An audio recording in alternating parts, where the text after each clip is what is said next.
Jammu Rajouri Poonch national highway पर दलगोरा के पास सुरक्षा बलों ने आतंकियों की साजिश को नाकाम कर दिया है। सुरक्षा बलों ने यहां पर आईईडी को बरामद किया और उसके बाद बम निरोधक दस्ता को इसकी सूचना दी गई, जिसके बाद तुरंत इस आईईडी को निष्क्रिय कर दिया गया।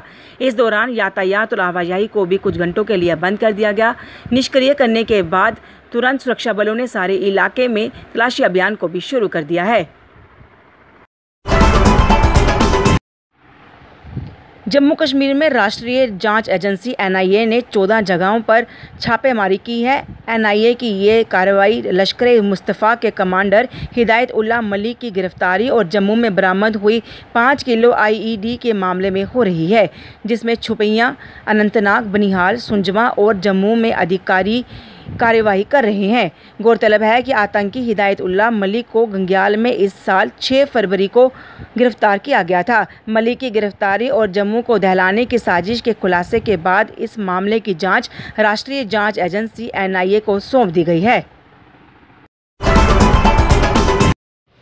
सिख संगठनों द्वारा आज एक प्रेस कॉन्फ्रेंस की गई, जिसमें उन्होंने डीजीपीसी के चुनाव जल्द करवाने की मांग की। प्रेस कॉन्फ्रेंस में कहा गया कि पिछले 1 साल से कोरोना के चलते चुनाव नहीं हो पाए हैं। उन्होंने उपराज्यपाल प्रशासन से अपील की कि जल्द से जल्द डीजीपीसी के चुनाव करवाए जाएं। डिस्ट्रिक्ट गुरुद्वारा प्रबंधक कमेटी इलेक्शंस फौरन कराए जाए,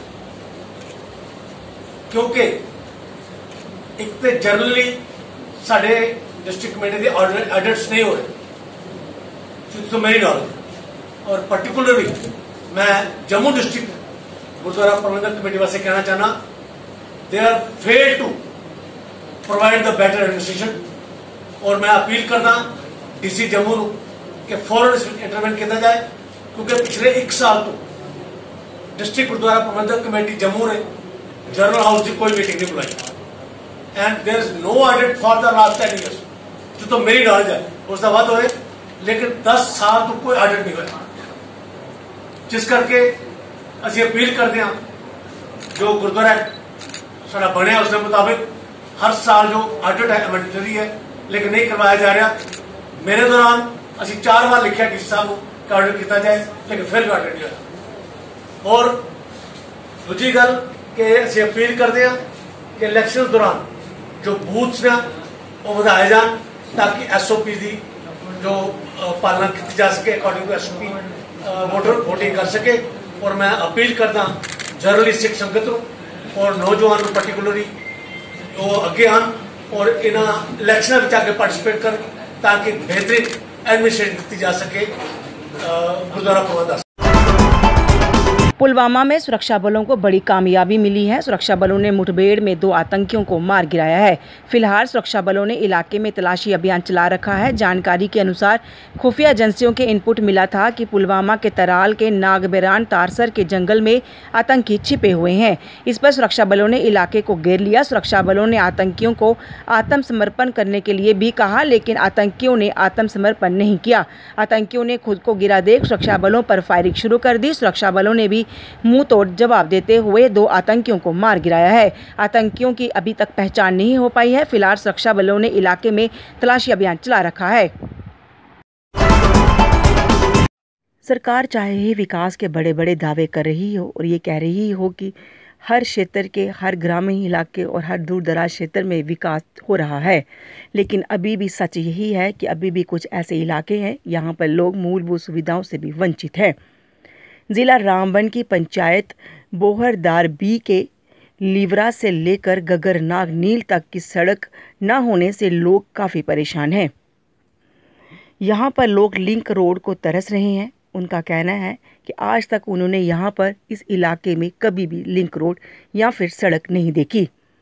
उन्होंने कहा कि वो कम से कम 3 किलोमीटर तक अपने कंधों पर गैस सिलेंडर के अलावा अन्य सामान को ढोकर अपने घर तक पहुंचाते हैं। उन्होंने कहा कि लिंक रोड ना होने से लोगों को आने जाने में, खास करके बच्चों को स्कूल आने जाने में कई तरह की दिक्कतों का सामना करना पड़ता है। उन्होंने ये भी कहा कि अगर उन्होंने बाज़ार से कुछ सामान लेना है या शहर से कुछ लाना है तो उस सामान को अपने घर तक पहुंचाने के लिए कंधों का इस्तेमाल करना पड़ता है। और ये उनकी बात की सच्चाई है और ये आप खुद अपने विजुअल्स में देख भी पा रहे हैं। कि किस तरह लोग गैस का सिलेंडर उठाकर अपने कंधों पर अपने घर तक लेकर जा रहे हैं। उन्होंने नाराज़गी जताते हुए प्रदर्शन भी किया और कहा कि कई बार इसको लेकर प्रशासन और सरकार से बात भी की गई, लेकिन इसके बावजूद भी आज तक उन्हें लिंक रोड देखने को नहीं मिली है। उन्होंने अब अपील की है कि जल्द से जल्द इस इलाके में लिंक रोड बनाई जाए ताकि लोगों को आने जाने में पेश आ रही दिक्कतों का समाधान हो सके और लोगों की परेशानी भी खत्म हो सके। लेवरा टू गगरनार रोड चाहिए हमें सर। जितनी भी एज मेरी गुजर गई अभी तक, उतनी एज से हम मांग रहे हैं कि रोड चाहिए, लेकिन कुछ हो नहीं रहा है। हमारे जो मांग है इस लेवरा टू गगरनार, ये हमारे पौधे बचे खत्म, इनको हेड लोड से इनके दिमाग, इनके जो खून के कतरे ये खत्म हो चुके हैं। हम भी मरने के करीब बन गए हैं जनाब। किसी वक्त से ही हमारे बुजुर्ग को भी पता नहीं लगा आज तक ये क्या चीजें होते हैं। मांग डीसी साहब को हम कर रहा जी, ये हमारे रोड गिरफ्तार रहा, दफ्तरों में रहा और इसके तरफ हम बहुत अनपढ़े हैं। यहाँ कहने वाला, यहाँ बताने वाला, यहाँ कोई आदमी आगे निकलने वाला, उतना बोलचाल करने वाला न कोई होगा।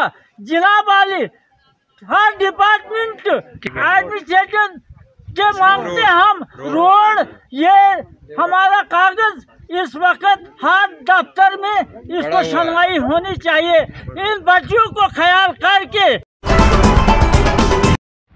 जम्मू के वार्ड नंबर 16 में आज कई विकास कार्यों की शुरुआत हुई। इसका उद्घाटन वहां के पार्षद राजेंद्र शर्मा ने किया। उन्होंने कहा कि इन सब के ऊपर करीब 1 करोड़ की लागत आएगी। उन्होंने कहा कि इस सब का काम अमृत प्रोजेक्ट के तहत किया जा रहा है और ये प्रोजेक्ट पूरा होने पर लोगों को काफ़ी फ़ायदा होगा। उन्होंने कहा कि आगे भी इस वार्ड में जो भी विकास कार्यों की ज़रूरत होगी वो ज़रूर करवाएंगे।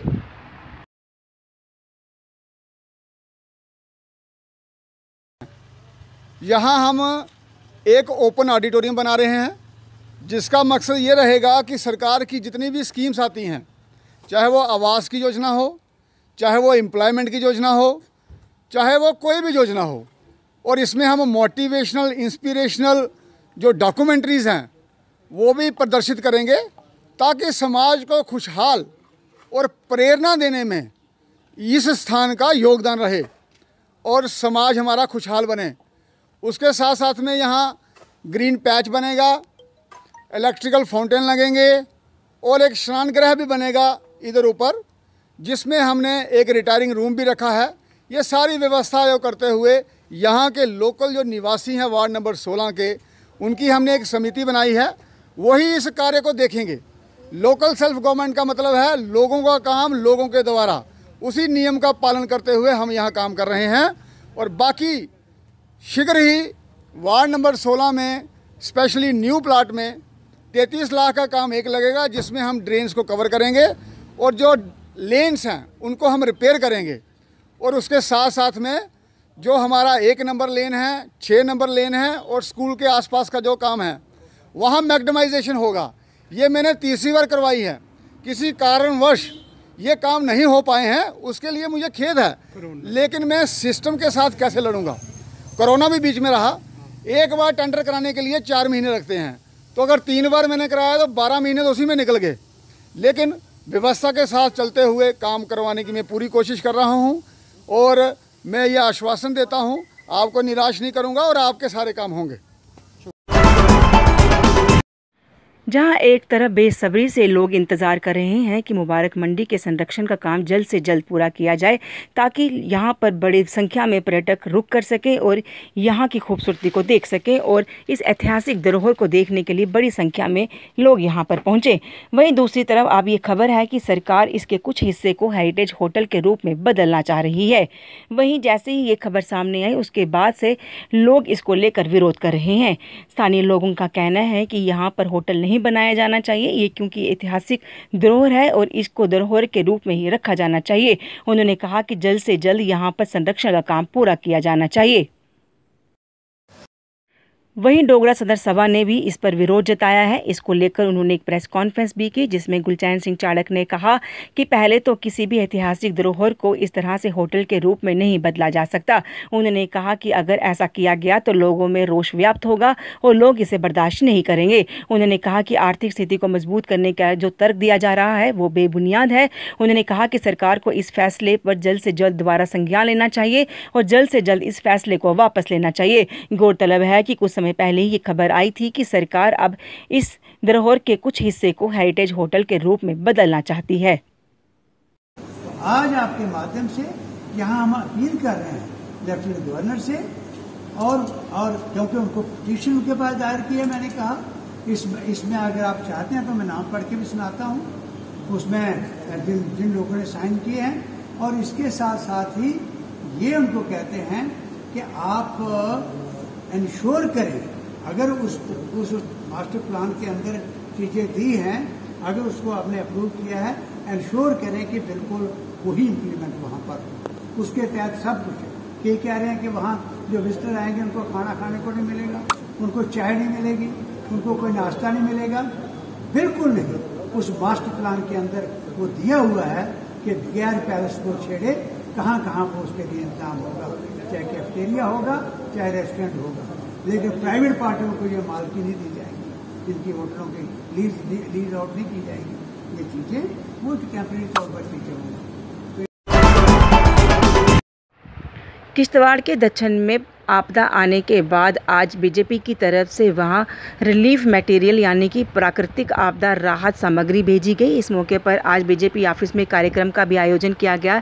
इस दौरान वहां पर रविंदर रैना सहित के अन्य नेता भी मौजूद थे। रविंदर रैना ने यहां से गाड़ी को रवाना किया। उन्होंने इस मौके पर कहा कि जिस तरह से आपदा आने के बाद केंद्र सरकार और जम्मू कश्मीर प्रशासन अपना पूरा कर्तव्य निभा रही है और इसी तरह से बीजेपी भी अपना पूरा सहयोग कर रही है। उन्होंने कहा कि समाज के सहयोग से आई राहत सामग्री वहां भेजी जा रही है और आगे भी इस तरह से मदद जारी रहेगी।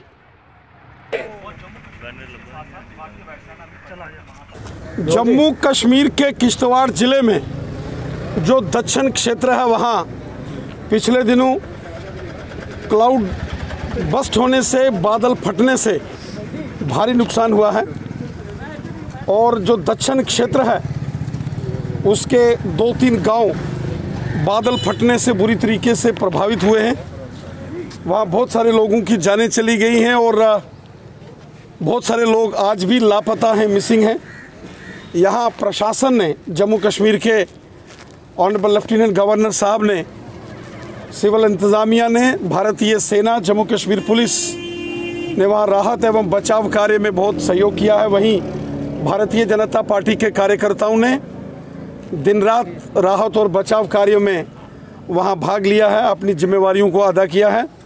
भारतीय जनता पार्टी के हमारे जम्मू कश्मीर के महामंत्री और किश्तवाड़ से एमएलए और वहां से पूर्व कैबिनेट मिनिस्टर श्रीमान सुनील शर्मा साहब लगातार दक्षिण क्षेत्र के अंदर उन प्रभावित गाँव में डटे हुए हैं, सेवा कार्य में जुटे हैं। लगातार हमारी दिल्ली में भी केंद्रीय गृह मंत्री अमित शाह साहब से भी बात हुई है। उस सारे प्रभावित क्षेत्र में यहाँ सरकार, केंद्र की नरेंद्र मोदी साहब की सरकार, Jammu Kashmir honourable lieutenant governor साहब द्वारा, प्रशासन द्वारा हर संभव सहायता की जा रही है। वहीं भारतीय जनता पार्टी ने भी समाज के सहयोग से आज वहाँ खाद्य सामग्री, जिसमें महत्वपूर्ण जो ईटेबल्स हैं, उसके साथ साथ कंबल्स, दवाइयाँ इत्यादि उस क्षेत्र के लिए हमने रवाना की हैं। ये सारा हमने समाज के बहुत प्रतिष्ठित जो दानी सज्जन हैं बहुत सारे, उन सब के सहयोग से किया है। जब हमारे ही इस राज्य का कोई क्षेत्र प्रभावित हो, हमारे ही देश का कोई नागरिक, हमारा भाई या हमारे कुछ परिवार मुश्किल घड़ी में प्राकृतिक आपदा का शिकार हों, तो हम सबका यह दायित्व बनता है, हम सबका ये फ़र्ज़ बनता है कि ऐसे मुश्किल तरीन हालात में जिन लोगों के ऊपर ये प्राकृतिक आपदा से जिनको नुकसान हुआ है, उनके साथ कंधे से कंधा मिलाकर खड़े होना। लगातार हमारा उस क्षेत्र के लोगों के साथ संपर्क जारी है और लगातार राहत सामग्री और खाद्य सामग्री उस क्षेत्र के अंदर भारतीय जनता पार्टी अपने कार्यकर्ताओं के और दानी सज्जनों के सहयोग से लगातार हम भेज रहे हैं। ये मुश्किल तरीन वक्त में हम सबको मिलकर अपने उन भाई बहनों, उन परिवारों। बीजेपी ओबीसी मोर्चा की तरफ से आज एक प्रेस कॉन्फ्रेंस की गई, जिसमें ओबीसी वर्ग को all India medical and dental courses में 27% आरक्षण देने के फैसले का स्वागत किया गया। इस मौके पर ओबीसी मोर्चा के प्रधान ब्रह्मज्योत ने कहा कि आज तक सिर्फ ओबीसी के लोगों के साथ हमेशा से ही भेदभाव होता आया है और किसी सरकार ने आज तक उनके लिए कुछ नहीं किया, लेकिन अब जिस तरह से बीजेपी सरकार इनके लिए काम कर रही है वह वाकई में ही सराहनीय है। उन्होंने इस फैसले का स्वागत किया और कहा कि ओबीसी के वर्ग के लोगों के लिए विकास किया जाए, इसके लिए भी सरकार की तरफ से हर मुमकिन कोशिश की जा रही है। कि आज की इस प्रेस कॉन्फ्रेंस में हमारे जो प्रिंट मीडिया है और जो पोर्टल मीडिया है, इलेक्ट्रॉनिक मीडिया है, आपका इस प्रेस कॉन्फ्रेंस में सबसे पहले मैं अभिनंदन करता हूं। आप सबको नमस्कार। साथियों, आज की इस प्रेस वार्ता में जो हमारे भारतीय जनता पार्टी ओबीसी मोर्चा की तरफ से जो हमारे आदरणीय प्रधानमंत्री श्री नरेंद्र मोदी जी हैं और उनकी सरकार का मैं आज आभार प्रकट करना चाहता हूं कि आज उन्होंने ये जो ऐतिहासिक फैसला जिससे ओबीसी समाज को 27% और जो आर्थिक रूप से जो जिनको परेशानी थी उनको 10% का आरक्षण मिला, और इसके लिए मैं उनको और उनकी पूरी टीम को, उनकी पूरी सरकार को बधाई देना चाहता हूं। और साथियों, जो भी आज तक 70 साल से इन समाज के साथ, ओबीसी समाज के साथ और जो आर्थिक रूप से विकलांग थे, पिछड़े थे, उनको जो शोषण होता रहा उनसे मुक्ति दिलाई कांग्रेस और उनकी जो सहयोगी पार्टियां थी, इनका हमेशा 70 साल से शोषण करती रही। सबका साथ, सबका विकास को लेकर जो मोदी जी ने एक चलाई है, जिसमें से ओबीसी समाज के 27 मंत्री भी उन्होंने अपनी कैबिनेट में उनको जगह दी है, उसके लिए भी धन्यवाद है। और आज मैं अपने ओबीसी पूरे प्रदेश के नेतृत्व और जो ओबीसी समाज के लोग हैं उनकी तरफ से आज मैं उनको बहुत बधाई देना चाहता हूं, उनको धन्यवाद देना चाहता हूं। और मेरे साथ मेरी प्रेस इस वार्ता में हमारे जो राष्ट्रीय सचिव हैं ऋषपाल वर्मा जी ये हैं, और मेरे जनरल सेक्रेटरी हैं महामंत्री राजकुमार तरखान जी हैं। और धन्यवाद अध्यक्ष जी। मैं सभी प्रेस बंधुओं का भारतीय जनता पार्टी कार्यालय में स्वागत करता हूं और आप सबको मेरा नमस्कार। जैसे आप सबको हमारे अध्यक्ष जी ने बताया, लेकिन इसमें और बहुत सारी बातें हैं कि जो हमारा ओबीसी का वर्ग है पूरे भारत में वो 52% से ज़्यादा है, और जितनी भी जो स्कीमें हैं या जितने भी जो लाभ भारतीय जनता पार्टी ने या हमारे भाई नरेंद्र मोदी जी ने लोगों को दी है, उनमें से जो आधी जो जिस स्कीमें का फ़ायदा जो है वो हमारे ओबीसी समाज को, हमारे वर्ग को वो मिला है। जैसे कि आप धन योजना के लगा लो, चाहे जितनी भी स्कीमें हैं वो आज तक हमारे ओबीसी समाज को ही काफ़ी फ़ायदा मिला है। साथ साथ उसके मैं ये भी कहना चाहूँगा कि 2016 में जब हमारा ओबीसी कमीशन बना तो उसको भी उन्होंने संवैधानिक पावरें दी नरेंद्र भाई मोदी जी ने। तो मैं ये एक बड़ा ऐतिहासिक फ़ैसला था कि जो हमारे साथ नाइंसाफ़ी हो रही थी पूरे भारत के अंदर, और जो कमीशन जो बना जब उसको संवैधानिक पावरें दी गई तो वो हमारे साथ आज अन्याय जो हो रहा था वो अब एक सही रास्ते पे उस कमीशन ने सभी स्टेटों को, सभी यूटी की जितने भी सरकारें हैं उनको पत्र लिख कर, नरेंद्र भाई मोदी की सरकार को भी उन्हें पत्र लिख कर जो हमारे साथ अन्याय हो रहे हैं वो अन्याय अब नहीं होंगे। और आज हमारा समाज कहाँ जा रहा है, इसका जीता जागता उदाहरण इस घटना से मिलता है। आज बच्चे तरक्की करके 4 पैसे कमाने लग जाते हैं तो अपने माँ बाप को भूल जाते हैं। आज जिस घटना के बारे में हम आपको बताने जा रहे हैं उसे जानकर आप सोच में डूब जाएंगे कि आज हम अपने संस्कारों, अपने समाज को आखिर कहाँ ले जा रहे हैं।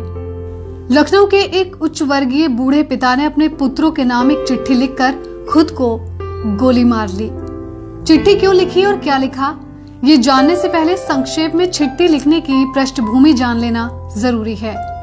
पिता सेना में कर्नल के पद से रिटायर हुए।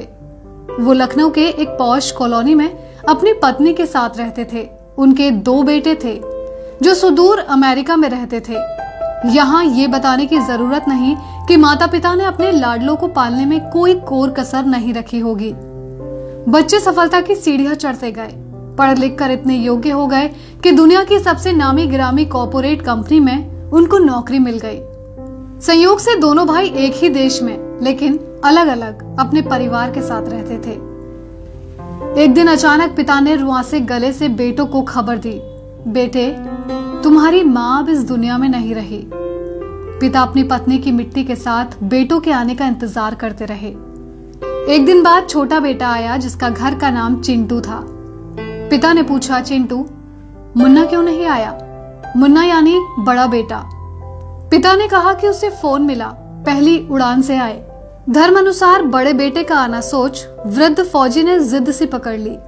छोटे बेटे के मुंह से एक सच निकल पड़ा। उसने पिता से कहा कि मुन्ना भैया ने कहा है कि माँ की मौत में तुम चले जाओ, पिताजी मरेंगे तो मैं चला जाऊंगा। कर्नल साहब कमरे के अंदर गए, खुद को कई बार संभाला, फिर उन्होंने चंद पंक्तियों का एक पत्र लिखा जो इस प्रकार था। प्रिय बेटो, मैंने और तुम्हारी माँ ने बहुत सारे अरमानों के साथ तुम लोगों को पाला पोसा, दुनिया के सारे सुख दिए, देश दुनिया के बेहतरीन जगहों पर शिक्षा दी। जब तुम्हारी माँ अंतिम सांस ले रही थी तो मैं उसके पास था। वो मरते समय तुम दोनों का चेहरा एक बार देखना चाहती थी। तुम दोनों को बाहों में भर कर चूमना चाहती थी। तुम लोग उसके लिए वही मासूम मुन्ना और चिंटू थे। उसकी मौत के बाद उसकी लाश के पास तुम लोगों का इंतजार करने के लिए मैं था। मेरा मन कर रहा था कि काश तुम लोग मुझे डांढस बंधाने के लिए मेरे पास होते। मेरी मौत के बाद मेरी लाश के पास तुम लोगों का इंतजार करने के लिए कोई नहीं होगा। सबसे बड़ी बात यह है कि मैं नहीं चाहता कि मेरी लाश निपटाने के लिए तुम्हारे बड़े भाई को आना पड़े। इसलिए सबसे अच्छा ये है कि अपनी माँ के साथ मुझे भी निपटा कर ही जाओ। मुझे जीने का कोई हक नहीं, क्योंकि जिस समाज ने मुझे जीवन भर धन के साथ सम्मान भी दिया, मैंने समाज को असभ्य नागरिक दिए। हाँ, अच्छा रहा कि हम अमेरिका जाकर नहीं बसे। सच्चाई दब जाती। मेरी अंतिम इच्छा है कि मेरे मेडल तथा फोटो बटालियन को लौटाए जाए तथा घर का पैसा नौकरों में बांट दिया जाए। जमा पूंजी आधी वृद्ध सेवा आश्रम को दे दी जाए। कर्नल साहब ने कमरे में ठाई से गोली मार ली। इस घटना की खबर हमने नेशनल क्राइम इन्वेस्टिगेशन ब्यूरो के आधिकारिक फेसबुक पेज से ली है। ये खबर सुनकर यकीनन आप सोचने पर मजबूर हो जाएंगे कि हम अपने समाज को आखिर कहां लेकर जा रहे हैं।